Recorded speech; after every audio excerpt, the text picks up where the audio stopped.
नमस्कार, मैं हूं तरुण झा और आप देख रहे हैं अपना लोकप्रिय शो राजनीति के धुरंधर। राजनीति के धुरंधर में आज हम बात करेंगे ममता बनर्जी की। ममता बनर्जी जो लगभग 1.5 दशक से ज़्यादा समय तक राजनीति के धुरंधर के तौर पर रही। बंगाल में उन्होंने 15 साल बतौर मुख्यमंत्री शासन किया, लेकिन पिछले कुछ समय से उनके सितारे गर्दिश में हैं। ये सितारे गर्दिश में क्यों हैं और इससे वो कैसे पार पाएंगी या नहीं पा सकेंगी, इसी पर विश्लेषण करने के लिए हमारे साथ हैं हमारे साथी पत्रकार कृष्ण कुमार चौहान और शिवम यादव जी। जी चौहान साहब, ममता बनर्जी के तारे कुछ गर्दिश में है, लंबे समय तक राजनीति की धुरंधर रही, उनका लोहा माना जाता रहा, लेकिन इस समय कुछ उनकी जो है नब्ज पकड़ जो ढीली हो रही है, क्या कैसे है दर्शकों को बताइए। देखिए, ममता बनर्जी के साथ जो हुआ है बस उसका एक ही फैक्टर है, अभिषेक बनर्जी। जिस तरह से अभिषेक बनर्जी को उन्होंने आगे बढ़ाने की कोशिश की, उसकी वजह से पार्टी में फूट पड़ती चली गई, पार्टी में असंतोष बढ़ता चला गया।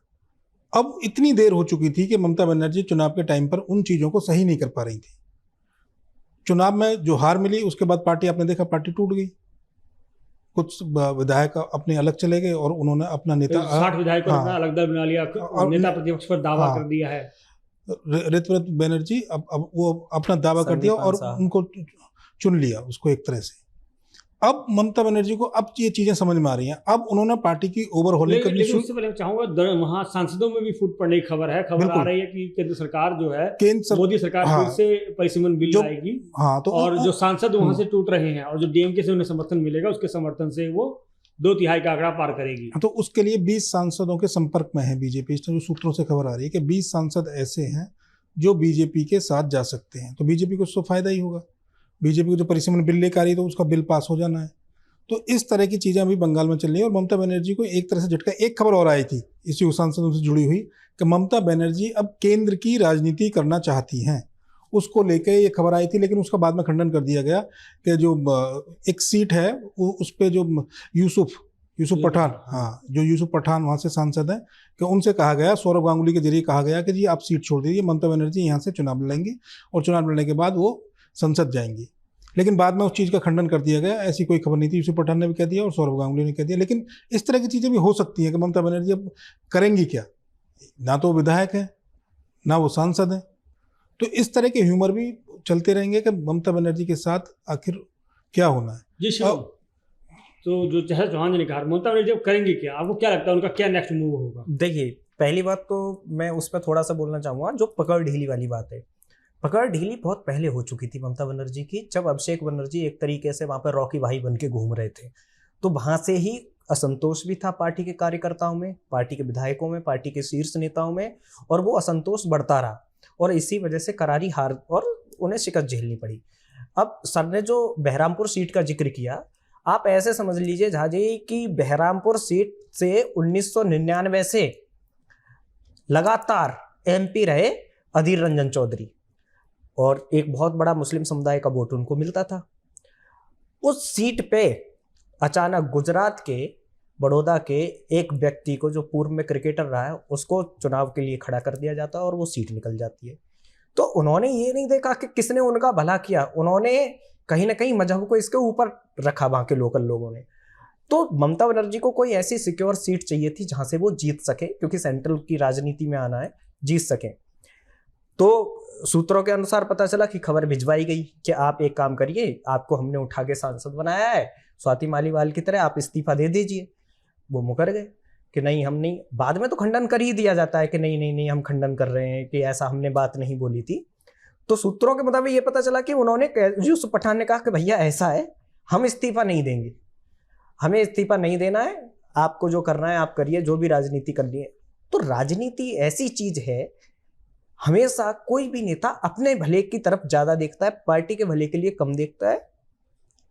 ये आपको संघ के कार्यकर्ता के अलावा दूसरे में नहीं मिलेगा, और ये कहीं ना कहीं दूसरी पार्टियों के पास इस चीज का लाभ नहीं है। ऐसा कोई संगठन नहीं है जो उनको बैकएंड से एक सूत्र में जोड़ने का कार्यभार संभाले, और ये सबसे बड़ी भूल है दूसरी पार्टियों की, जिसकी वजह से ये कमजोरी। ये भी है, जब किसी पार्टी में गिरावट आती है तब फॉर्मूले काम नहीं करते, चाहे भले। अब जहाँ संघ की बात कर रहे थे तो मैं आपको ये ध्यान देना चाहूंगा, बीजेपी में भी बहुत सारे ऐसे नेता हैं जो संघ की पृष्ठभूमि से आए, लेकिन समय आने पर उनके सितारे गर्दिश में गए या उन्होंने पार्टी को आंख दिखाई।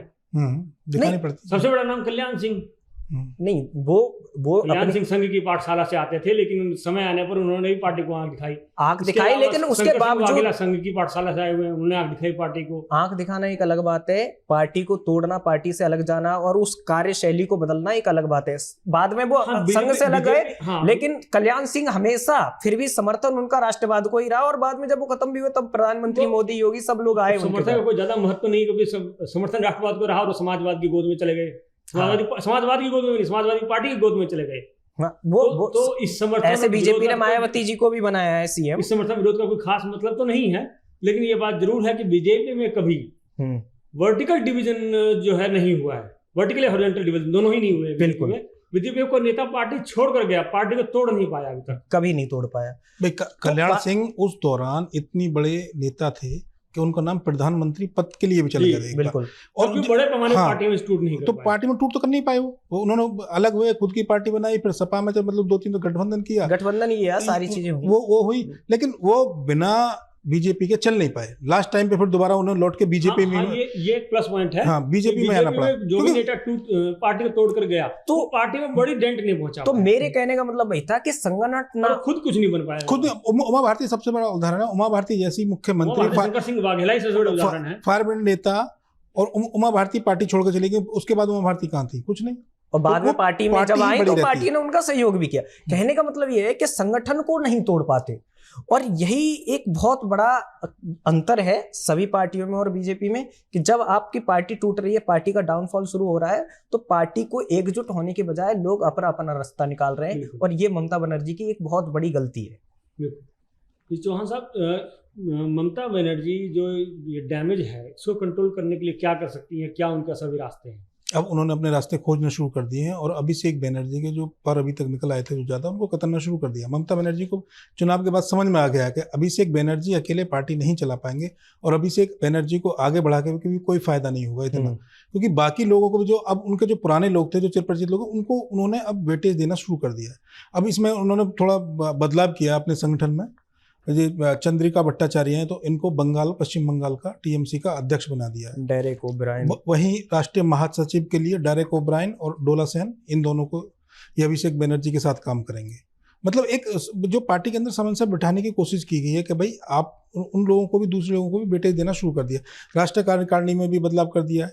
राष्ट्रीय कार्य समिति को उपाध्यक्ष हैं सुब्रत उनको बना दिया है, बख्शी को वो उपाध्यक्ष बनाई है, महिला बनाई है उपाध्यक्ष टीएमसी ने 4-5। सजदा अहमद है, ममता ठाकुर है, स्वाति खांडेकर हैं, नैना बंदोपाध्याय हैं, और युवा विंग, सबसे बड़ी बात जो युवा विंग का जो अध्यक्ष है, अब इन्होंने ममता बनर्जी, मुझे ये इनका यही डिसीजन थोड़ा अजीब सा लगा कि सियानी घोष को बना दिया उन्होंने युवा विंग का अध्यक्ष। जिन सियानी घोष के ऊपर पूरा चुनाव एक तरह से हिंदू मुस्लिम में कन्वर्ट हो गया, और उनकी वेब सीरीज भी काफी खतरनाक है। योगी आदित्यनाथ ने भी वो बात कही सियानी घोष को लेकर, जो सियानी घोष ने कहा था नैनों में मदीना और दिल में काबा है, तो योगी आदित्यनाथ ने उसका भरपूर जवाब दिया था उनको। तो अगर, और उससे ही चुनाव में बहुत फर्क पड़ा है। ये नहीं कि पब्लिक देखती है, जो लोग हैं, जो वोटर हैं, उनको सब पता रहता है कौन क्या है, उस चीज़ का फर्क पड़ा। तो इनको अध्यक्ष बनाना वो थोड़ा सा वो लगा, लेकिन बाकी ममता बनर्जी ने शुरू कर दिया दूसरे लोगों को। अभिषेक बनर्जी पे पार्टी डिपेंड ना रहे, इसलिए वो सब चीज़ें उन्होंने शुरू कर दी है, क्योंकि मैं अभिषेक बनर्जी को आगे नहीं बढ़ा रही, बाकी लोगों को भी, सबको हम साथ लेकर चलेंगे। क्योंकि अगर चलो वहाँ तो टूट हो गई, एक बार तो टूट हो चुकी है, विधानसभा में टूट हो गई है, इनके जो विधायक हैं वो अलग हो गए। अगर लोकसभा में भी टूट हो जाती तो फिर तो पार्टी ही एक तरह से छिन जाएगी। सिंबल का संकट सामने खड़ा हो जाएगा। सिंबल का संकट, सेना की, हाँ, ये भी दूसरे धड़े के पास चली जाएगी, दूसरे धड़े के पास चली जाएगी। फिर ममता बनर्जी क्या करेंगे? तो इसलिए ममता बनर्जी अभी से उस कोशिश में, लेकिन 20 जो सांसद हैं वो बीजेपी के संपर्क में। अगर पार्टी टूटती है तो फिर उनका सिंबल भी चला जाएगा पूरी तरह से, फिर ये इनको दोबारा से राजनीति शुरू करनी पड़ेगी। जी शिवम, ममता बनर्जी के पास अब क्या विकल्प हैं? वो भी तब जब पता लग रहा है कि ममता बनर्जी इंडिया अलायंस में दोबारा लौटेंगी, उनकी बैठकों को अटेंड करेंगी। खबर आ रही है कि 8 तारीख को इंडिया अलायंस की बैठक होगी, उसमें शामिल होंगी।